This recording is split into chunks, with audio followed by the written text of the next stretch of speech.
Throwback jams.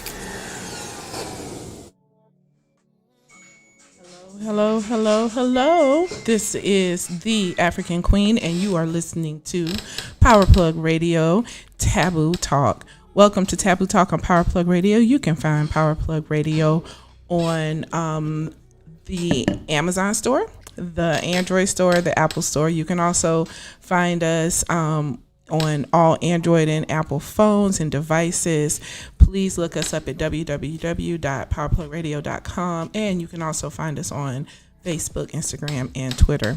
Welcome, everybody. We are going to start a multi-show topic because you can't talk about this in just one show. And the topic today is the use of the N-word.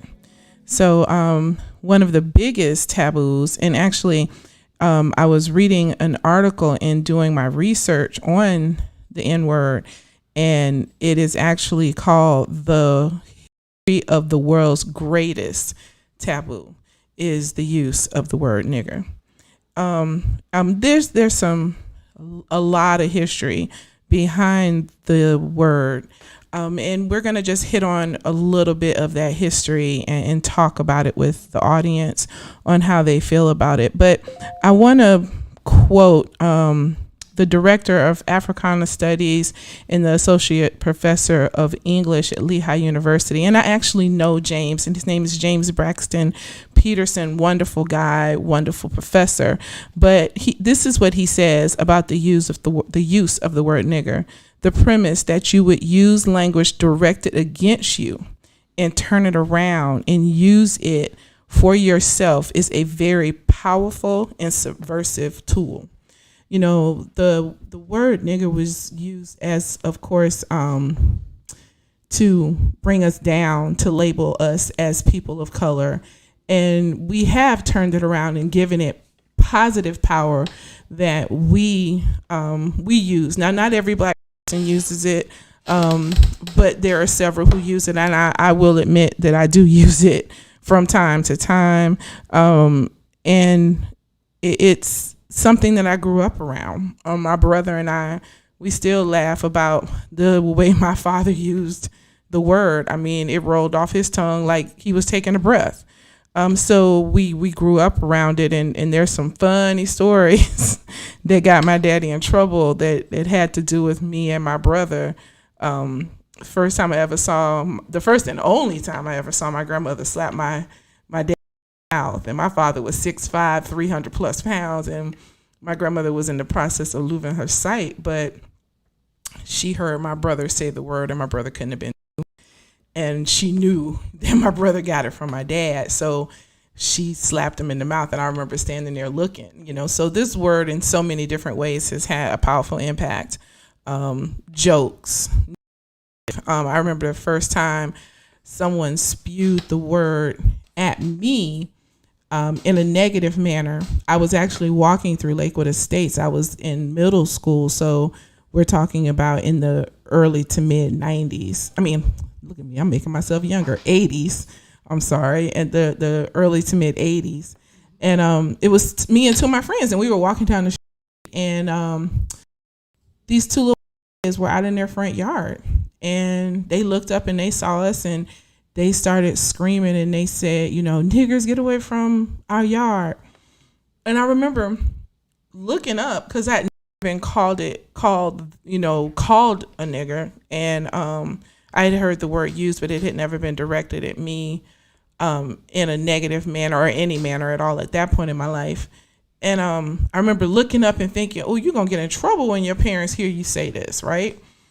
And we looked up and the parents were standing at the door. Didn't say a word. And the kids just kept on saying it. And it made me realize that this was something that was ingrained in them from their parents. It was a learned behavior. And it was the first time I remember it impacted me. And I went home and I remember talking to my father about it. Because it was my first time not having, it was a very bad feeling. And I'm not going to say that it was my first time experiencing racism, but it's my first time remembering experiencing racism with the use of the N-word. So, growing up, I did end up using the word, and I still do from time to time. And, but it's always in jest. It's always between me and another person of color. But the history of the word goes back pretty far. And one of the things that came up in one of the articles for my research, it talks about the construct of race. We as people of today, we're very used to race, but race is something that was created. It did not exist. The European Anglo-Saxon people, they created it. It was something that allowed them to exude power. So it said that in a book called The History of White People, mankind believed in Celts, in Sextons, I cannot say this one, but it's Circassians and many others. But they did not believe in white, black, Arab, Latino, or Asian. It wasn't until the Enlightenment, when the European power began to mix science and empire, that they quote unquote discovered the supremacy of light skin and the inferiority of dark. This union brought race into the world, constructed it, you might say, like Shelley's monster, for Eurocentric assumption and theories based on flawed experiment and corrupt hypothesis. And that's a powerful statement, because there was no such thing as race. And I had a really interesting conversation with a Latino woman when we were talking about ethnicity, and she was saying how, well, she was white, and I said, no, you're not. And she looks at me and she said, yes, I am. And I said, no, you're not. I said, if you were white, you would be without melanin. I said, you have melanin in your skin. That is the reason why you're tan. I said, but I need you to understand and look and kind of contemplate why they want you to mark yourself as white and then your ethnicity as Hispanic or non-Hispanic. I said, and because they allow you, as Latino, Hispanic, however you want to put it, people to stay under an ethnicity where everyone else has a race. But they can take you and put you where they need you when the numbers look right so that the monies can come. I said, so you mark yourself as white, Hispanic, and monies are supposed to come to you, but do they come to your community? And she looked at me and she was like, no. I said, I need you to think about that. There are black Latinos and there are white Latinos. There are black Cubans and there are white Cubans. I mean, you can go on, but you're Cuban. Do not allow them to divide you by your skin, by the lightness of your skin or the darkness of your skin. And you will hear lighter skinned Latino people using the phrase nigger when they talk about darker skinned Latino people. Because for them, it is still a negative word. It's a slur, and they don't want to be associated with it. So they would prefer to be considered white than they would to be considered brown or black. And it's an unfortunate byproduct of the world that we live in today. So, we can go back on the history of the word, and I'm not talking about the root of the word, where it came from. We all know where it came from. But the history of it, the fact that in the beginning it was used to label us because black was bad, white was good. When you get married, what do you wear? You wear a white wedding dress. When you die, what were you supposed to wear? You were supposed to wear black. You were supposed to be in mourning. Demons were always dark, where angels were always light. So they had to find a way to make us feel a certain way about ourselves. White and black, good and bad, master and slave, a relationship that sets one thing as the opposite and the antagonist of the other. So you have white and black, so you have good and bad, and you have master and slave. So the white good master is the master over the black bad slave, is basically what they're saying. And this is what we grew up hearing and believing. And an example of it is, think about when you were in elementary school and they started teaching you about history. And what did you learn when you heard about history? You learned that, all of the kings and the queens who came from Europe were white. And most of the people in this country descended from, the kings and queens of Spain and the kings and queens of England and the emperors of different countries. But we, as people of color, did not get educated on our people until we started being educated about the enslavement of our people. So our children grew up being unconsciously taught. We were unconsciously taught that we came from slaves, because they didn't teach us our history before that. That's where we came from. White people descended from, Italy and France and Belgium and Sweden and Holland. And they came from, as it was said, good stock.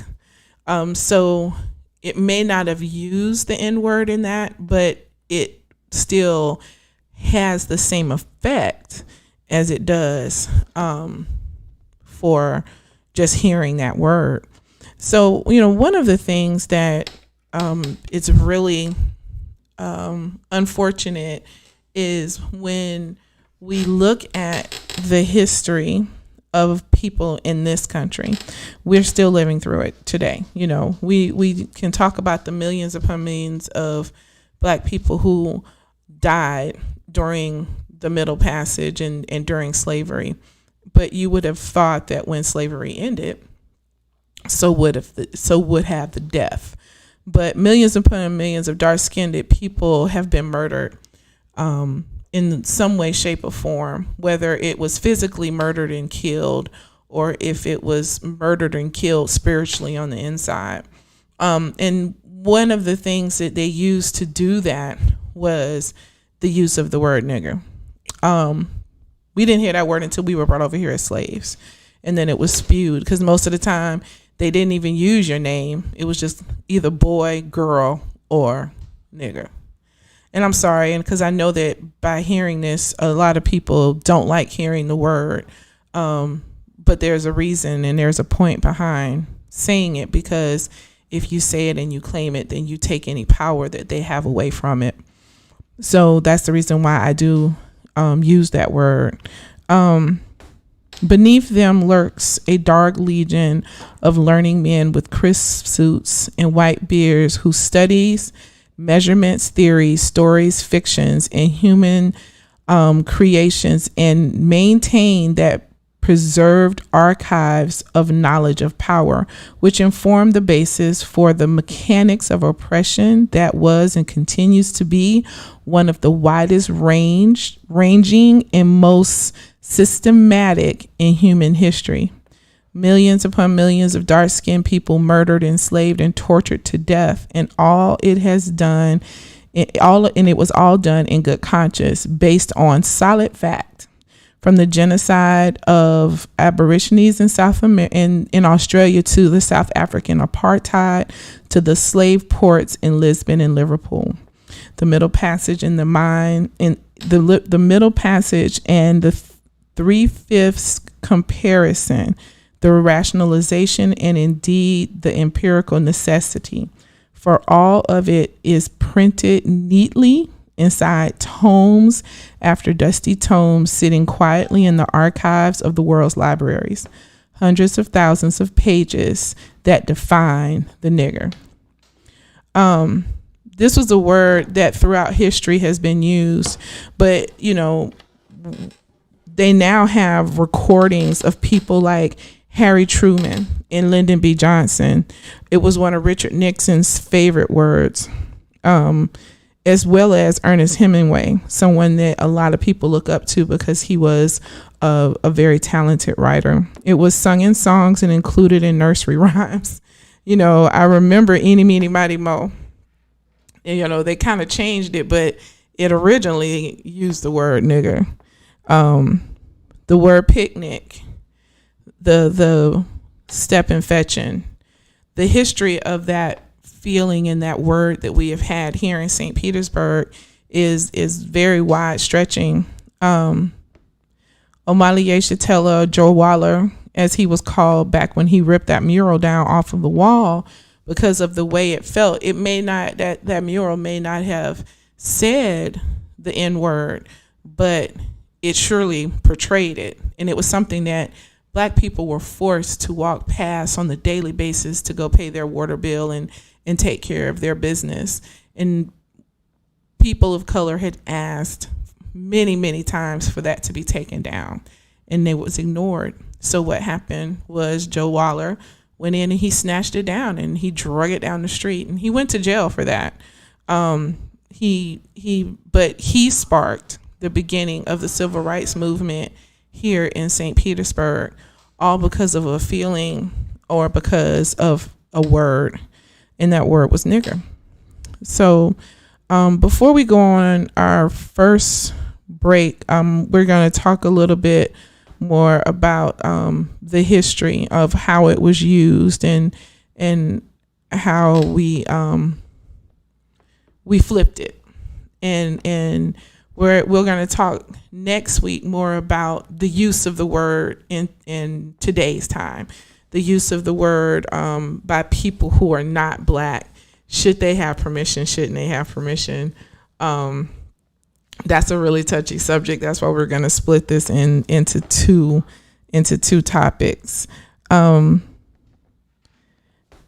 Mr. Peterson, Mr. James Peterson, he advocates for the free use of the word in private conversation amongst Black people, but insists that it needs to be addressed with caution in the public sphere.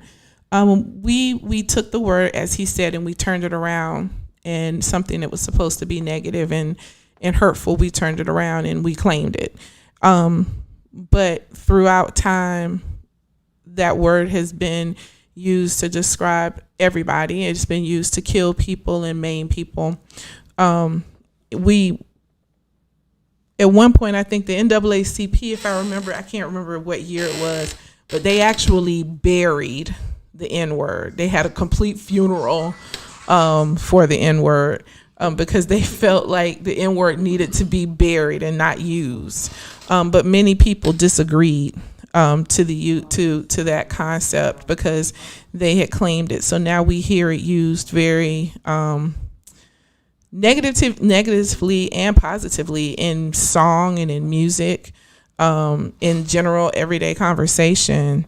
But what about when you hear it whispered in a negative manner where it's being pushed towards you? How do you handle that? Does it wound you to your core, or does it roll off your back? For some people it wounds them. It's not something that they want to hear, or nor do they want to use because it brings back memories. My grandfather, he does not use that word. He is 93 years old. He grew up in a time where you didn't look a white man in their face, because if you did, you could end up like Emmett Till. So for him, I've never heard him utter that word ever. I think I would go into shock if I ever heard him say it. Now, my grandmother, on the other hand, she has used it a few times, not often, but I have heard her say the word. But for them, it's not a word of power. It's a word of shame. is what they originally and how they originally wanted us to feel and how it affected them. It was a negative light, you know. When you use the N-word to describe a person, they were usually the dark of the dark, with the big pink gums and the big lips, with the nappy hair. They were lazy and shiftless. They were, quote unquote, no good, most likely thieves. Or if it was a woman, she was a hoe. She was dishonest. She wasn't a good woman. She wasn't wife material. You would hear this, and the more we heard it, the more we started to believe it. So for a very long time, that word tore us down. But when we get back from the break, we will talk about how the word has been reclaimed and how it's now being used in a manner that we as Black people want it to be used. And I'm going to just put my disclaimer. Not everyone uses it, but there are some that do. So when we get back, we'll talk a little bit more about the use of the N-word and the history of it. You're listening to Power Plug Radio, home of your throwback jams.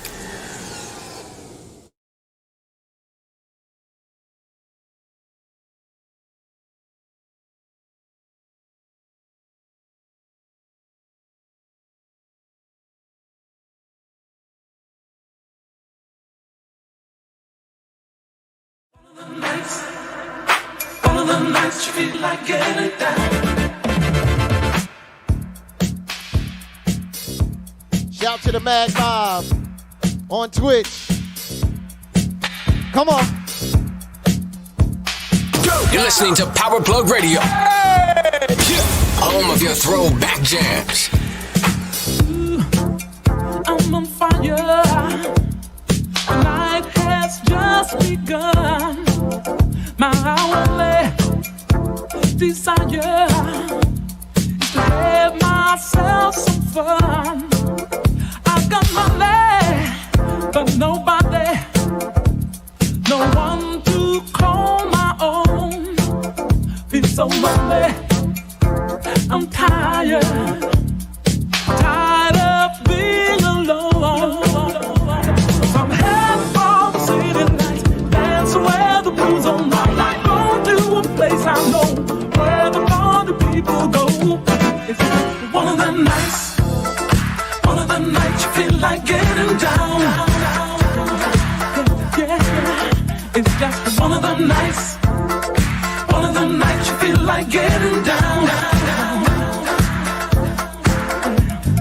Life is for living. I'm gonna have it all. Gonna check out what's happening and have myself a ball. Gonna step out from the shadow, step into a groove. Got to put out this fire. There's no time to lose.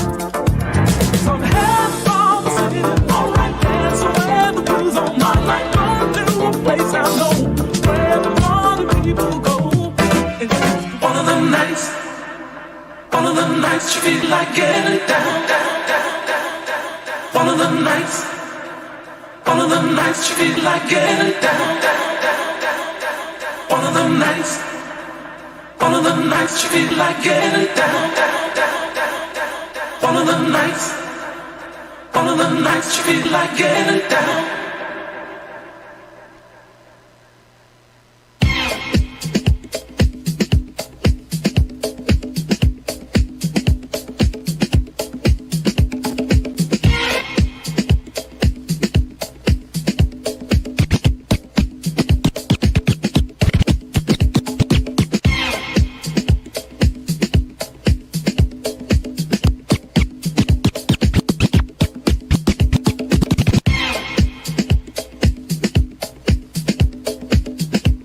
The magnificent lunch break, y'all. Happy Wednesday. Shout out to my brother, Kush. Wahida Clark's in the building. My brother Jack Boog, happy birthday, bro.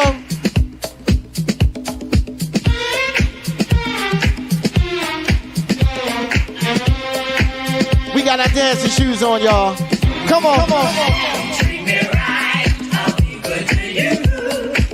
You treat me right.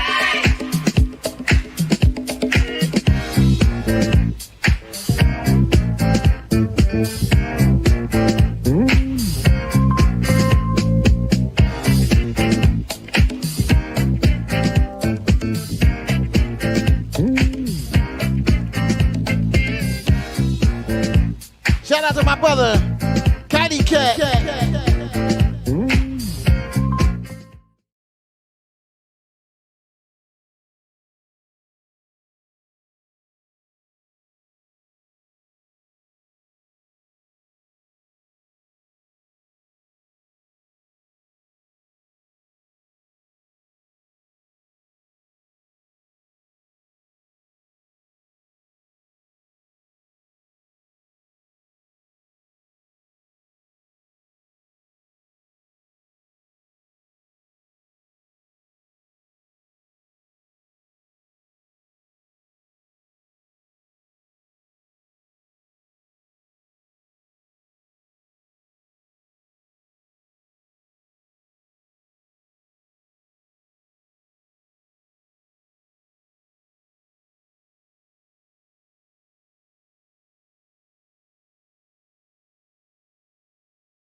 You're listening to Power Plug Radio. Home of your throwback jams. Welcome back. Welcome back. You are listening to Taboo Talk on Power Plug Radio. You can find us on the Android Google Play Store. You can find us in the Apple App Store. You can also find us on the Amazon Alexa app. You can find us on Facebook, Instagram, and Twitter. And you can find us at www.powerplugradio.com. So thank you for coming back to Taboo Talk. We are talking about the topic, the N-word. So, it's been, as it was labeled, the world's greatest taboo, the use of the N-word. So this is going to be a two-part series on this topic. We're talking about it today, just mostly the history of the word. And then we will be talking about the use more so of the word in next week's show. So I've been reading and doing some research just to understand where it came from. And, what we were talking about before was how many people of color have taken the word back, no longer allowing it to be used and commanded by those who want to use it to disgrace and belittle us, but we've taken it and put our own little twist on it. And it's basically as was written in a book, Nigger, The Strange Career of a Troublesome Word. Their attitude is effectively expressed by the remark, "I don't give a fuck." He writes, they don't care whether whites find nigger upsetting.